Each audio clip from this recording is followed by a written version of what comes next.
And again, Bobby Nash, thank you so much for joining me. I'm gonna read a short bio that I pulled from your website, and then I'm gonna ask you to, after I'm done, just actually say your name and then the title of the piece, and then read about maybe 2 minutes of the piece itself. Okay. Okay. All right. So this is a short bio. Actually, your bio is on your website, but I cut it down to just 3 paragraphs.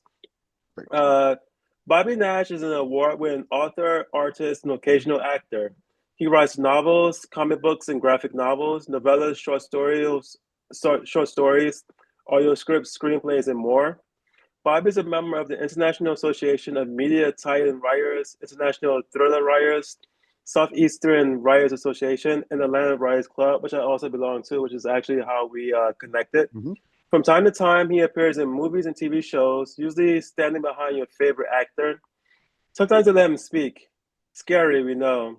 For more information, please visit Bobby at www.bobbynash.com, www.ben-books.com, and across social media. He was named Best Author in the 2013 Pop Arc Awards.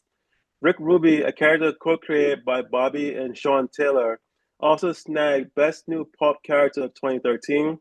Bobby has been nominated for the 2014 New Pop Awards and Pop Factory Awards for his work. Bobby's novel Alexandra Hoser Ghost Girl, The Wild Hunt won a Paranormal Literary Award and the 2015 Paranormal Awards. And again, thank you so much for joining me. And so if you could Hmm. just say your name, the title of the piece, and then go ahead and read about 2 minutes of it.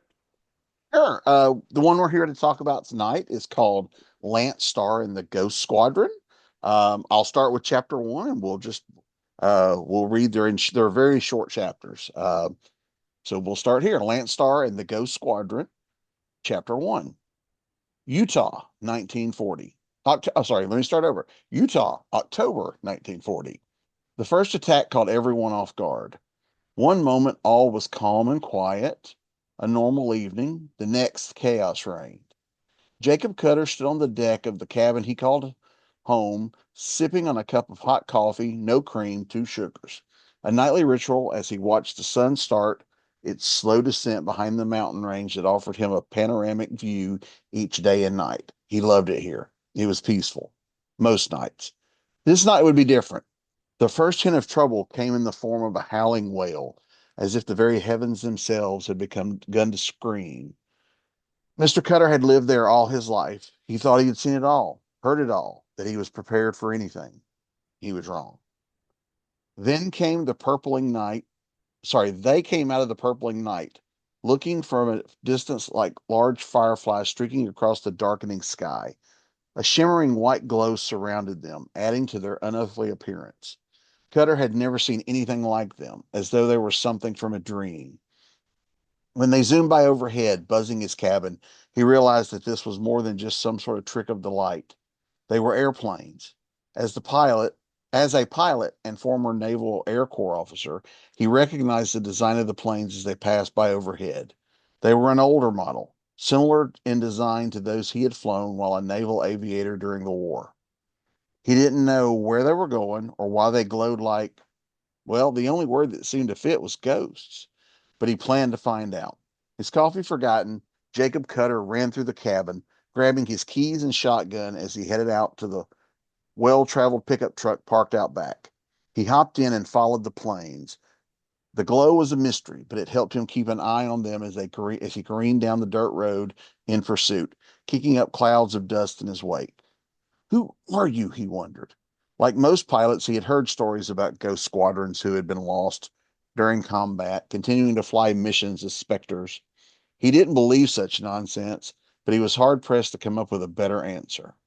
Smiling as he gained on them, Cutter felt his adrenaline flowing. It reminded him of combat, of leaping headlong into the unknown without a parachute. He was enjoying the chase, which is probably why catching up to the planes didn't alarm him, at least not at first. The lead plane arced right, its wingman going left. That maneuver told him that he had been spotted. They turned and flew toward the truck, speeding down the back road. The planes might have looked like ghosts, but their bullets were quite real. They opened fire. That's the end All of right. chapter. Yeah. All right, thank you so much. And so I see you have write across many genres. And so the first question is very general. You can take it exactly as you please. Please, what is your process of writing? Oh, you know, I come up with I start with character. Everything starts with character. And so when I know the characters that I'm writing, coming up with plots that are specific to them. Not every plot works for every character. So I work, yeah, so I do a lot of different genres. I do a lot of crime thrillers and mysteries and suspense but I also do a lot of work for hire. So I do horror and Western and sci-fi and pulpy stuff like this. And so, yeah, it starts out with that. Uh, I'll know which character I'm doing, and then I try to do a story that works for that character.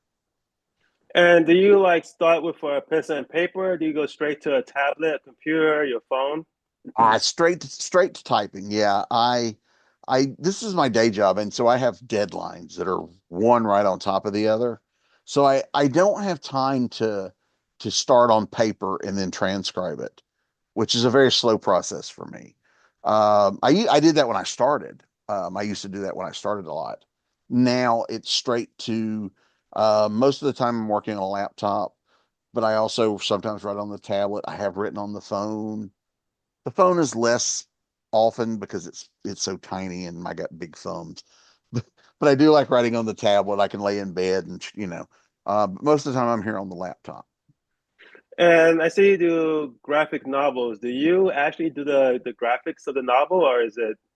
No, I just do the stories. I just write them. I draw, but I don't draw the comics. I do more stuff like actually I have one here. I do things like bookmarks or when people buy stuff from my store, I draw on their envelopes. These just happen to be ones I did tonight, or I do sketches for conventions and things like that. But I don't actually draw the comics. I just write those and let people that are far better at drawing the comics do those. Okay. And then the next question, for those who haven't read it, what is Lance Star and the Ghost Squadron about? Okay. Well, Lance Starr is a character that I've written a number of times. He's been around since 2006. So it's a World War II era around that time. Fighter pilot who's also an inventor, and he goes on these, adventures around the world. Think Indiana Jones if he was a pilot. Those type of stories. And so I've written him in a number of things. Some of them are very sci-fi and outlandish. Some are more grounded in reality, some war stories and things like that. For this particular story here, I was actually contracted by a newspaper to do a 12-part serialized story. So you heard how long that chapter was. There were 12 chapters of the same size that would run one a month and would tell a whole story. And so they actually said we would like a Lance Star story. So I went in knowing, okay, they want a Lance Star story. I also knew this was for newspaper and public at all ages. So what kind of story could I tell? You don't want to do more adult stuff because kids could read this as well. So the idea of the ghost planes just kind of came to me as I was trying to figure out what I wanted to do. So that's it. Yeah, it just kind of snowballed from there. Once I got the idea, once I said Ghost Squadron, I was off. Okay, so actually, you kind of explained how you conceived of the idea. Did you want to add anything else to that, of how you conceived of the idea? Because it seemed like it was a project that was kind of given to you. Yeah, yeah. Well, like I said, they came to me and I mean, it's my character. I mean, Lance Starr is my character. So they came asking for, that particular character. And then a lot of it too was knowing how much limited space I had. Because even though it's 12 chapters, they're short chapters because they're just a 12 by 3 in the newspaper. And so I knew I could only do this much. So it's a pretty simple plot. Not a lot like if I was doing a Lance Starr novel, there would be subplots and side bits and character stuff. Here it's just tell the story and go. Like chapter 2 opens, Lance and his buddy Buck have arrived to help Jacob. So it's quick. So I just started working, and once I had the loose idea, I had a loose plot. I didn't outline anything. It was a loose plot.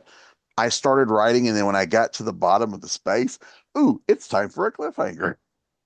And you just kind of went that way and played it off that way. Now, I did go and write all 12 chapters at one time. I wasn't doing a chapter a month and then I wrote the whole thing.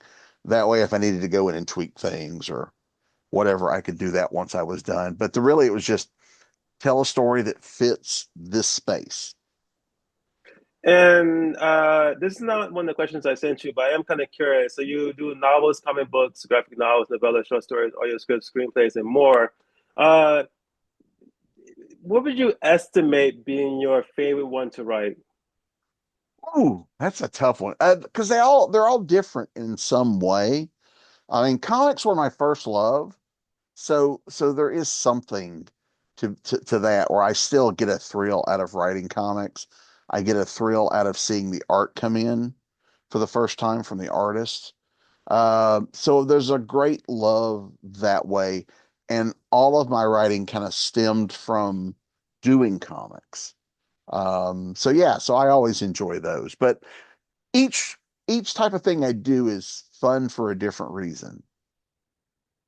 Well, I'm going to change this question. The next one, then. What tip would you give on how to write comics? Okay, well, there's numerous ways to write comics. I do what they call a full script, where I will actually write. Here's the title, page one.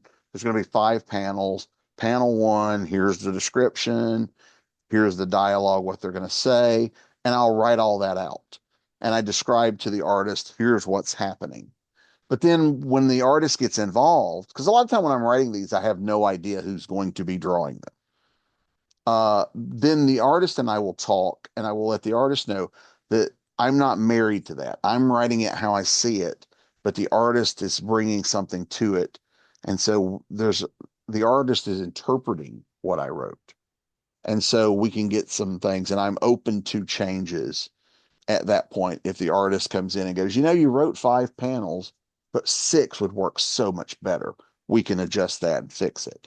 But I write it that way. I write it all out. Here's what's happening. Here's what's going on. Here's what they're saying, just so the artist knows what I'm thinking. That way, I'm not springing surprises on them or having a thing where, oh, this character needs to make a big speech here, and they don't know that, so they don't leave room for it. I try to let them know all of that up front, and then we can kind of go from there. But it's comics are probably similar to screenplays in a way, except for in a screenplay, you would say they drive to two characters get in a car and they drive to the crime scene. Here I would go panel one, they get in the car.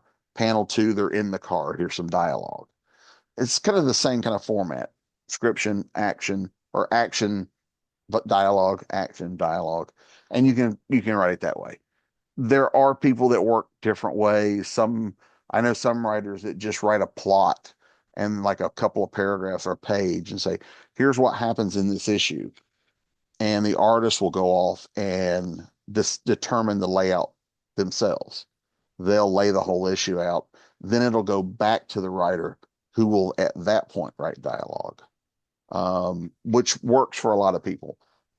I don't do that as well doing it that way, but there are people that can work that way as well.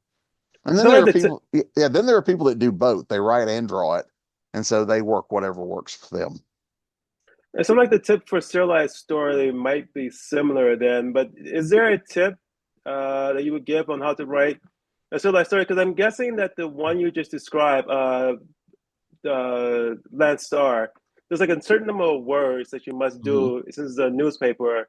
And so, like, how many words was it that you had to do for each issue, I suppose? In this particular instance, they didn't give me a word count. What they gave me was you've got 3 inches wide, 12 inches long. Fill that up. Um, so I didn't have a word count because I just wrote until I got to that word. But by the time all 12 were done, it's only like a 6,000 word short story. So if you take 6,000 divided by 12, that'll give you some idea. But yeah, so it was in that case. And but in most cases, yes, they do give you a word count and there's like, it needs to be X number. But in terms of this, no, it was just fill the space. And so and every one of them would have the title, my name, chapter number, and then to be continued at the bottom. So I had to take that into account as well. So I made a template and just wrote until I got near the bottom. It's like, okay, we got to start working toward a cliffhanger to bring them back next month. And uh, now, if you're doing a serialized novel, it's a little different. Like I serialize some on my Patreon page, and I'll do a chapter a week. And the chapters are just like in any novel, the chapters are just the size they need to be. So you have a little more freedom to play that way. But for the newspaper, yeah, it was very much no, you've got this much space. If you can't make it fit, it doesn't go, it just gets cut off. Okay, and just to add on to that one question, so let's say someone is doing a novel and they have like, do you just more or less plan it all out from the very beginning to the end? Because I guess if it keeps going, that would be kind of difficult. You would not know where the ending is actually going to end. But like, say someone is trying to do a serialized novel, what tip would you give to them on how to keep it all in mind and Yeah. make sure that it's you know, flowing the plot wise Yeah. accurately? Well, the way I don't outline. I'm just terrible at it. That's why I don't do it. I just can't do it. But I go in, I have plots. I mean, I'm not a complete pantser. I do have plots. I go in and I know the plot and I have plot points. Like I know these things need to happen. And so I will start with that as my guide. Okay, I've got to have 12 chapters. I've got 12 plot points we've got to hit. So I know each one of these has to be spread out to each chapter. Then what I do is because I start with a character and I'm like, okay, like in the case of Lance Starr, it's like, okay, Lance, we've got to go to plot point number one. How do we get there? And then I let the characters dictate how we get there because I plan it where if you know your characters, you know what they will and won't do because they're not characters to you anymore. They've become real people. Just like you would know, like if you and I were both dropped into the same plot, we might react differently based on just who we are, our life experiences, our trainings, and things like that. So dropping you and me into the same plot gives you two different stories because of how we would respond to the plot. And so I do that with characters. So if I'm writing Lance, I know how Lance would respond to this. Had this been a different character, the story might have gone a different direction. And so I follow them to plot point to get where we need to go and see how they get me there. That also allows for surprises to happen as you're writing. Sometimes you'll get down to chapter 4 or 5 and go, "Ooh, that's a good idea," and you take a left turn. Then you have to just go back and fix stuff if it changes. So Yeah, when actually, I yeah, so when I do like a serialized like on Patreon, my patrons know this can change. When I did it for the newspaper, that's why I wrote all 12 chapters at one time. And I sent them all 12 at one time because I wanted to, if I got to chapter 11 and somebody said something and I needed to go set it up, I could do that. So they got a finished story. so actually, I don't think I've ever read a serialized novel before. I think the closest I've ever come to is Dragonlance, which has a ton of books. So I Mm-hmm. don't think that's really serialized, but there's enough books Yeah. that it feels like it's just goes on and on. But Mm-hmm. can you mention a serialized story, serialized novel? It's up to you, really. That you thought was exemplary, and then why? You know, I don't know. I've never, I mean, and we're just calling it like I'm just calling mine that because it is spread out. Um, but it's just like the novels, the serialized novels I do, you're just getting a chapter a week. So at the end of it, if you read it all at one time, it'd be just like reading a novel. I'm basically just here's this week's chapter. Um, I'm sure there are people out there that do it way more like watching a TV show, episode to episode. Um, but basically, I'm just writing a novel and breaking it up and just giving them a chapter at a time. So I'm not doing anything I would do differently with the novels. And like I said, I knew I had this much space. So I just wrote it to have cliffhangers because I knew it would be a month between, the chapters coming out. And so I would make sure I had cliffhangers where not every chapter in a novel has to have like a big cliffhanger. Sometimes it could just be, ooh, we got to go here. And that's the chapter ends and we go. Here, I tried to have one every, like this one, like chapter one ended with they opened fire, you know, a plane crashed or we're getting shot, we've been hit, that kind of thing. So yeah, just planning those things, something to make them come back. The rest I write just like normal. Okay, and actually, that's it. That's about actually 17 minutes. So I won't keep you too long tonight. Before we go, do you want to give a shout out to meaning to anyone, any organization, anything that you have that's coming out? So you want to give a shout out? Sure. Well, as you mentioned, we are both members of the Atlanta Writers Club. They do a lot of excellent work. I highly recommend anyone in our area to check them out. The writers conferences are also incredible. They do two of them, the regular writers conference and there's a self-publishing one. Those are excellent. I highly recommend them if you're interested in writing. Yeah, I've always got new stuff. I don't have anything scheduled to come out, well, as we're in December until next year. But I did just have two books come out. One is called Dante's Rebirth, which is the fourth book in the Dante's Western horror series I do for Valhalla Books. And then Snow Island, which is the eighth book in the Snow series. You can see the poster back there. Actually, I think you can see some of the Dante's books up there behind Galactus. But yeah, so both of those are like series I've been doing for a while, and those new books just came out for those. So Okay, and actually, I also want to echo about the Atlanta Rise Club. I joined it in March, and it's been extremely helpful. So everyone mhm. out there who's listening to this, definitely, if you're in the Atlanta or Georgia area, definitely join the Atlanta's Riot Club. And that is basically it. So again, Bobby Nash, thank you so much for joining me. I'm gonna stop recording now. Hey, thanks a lot for having me.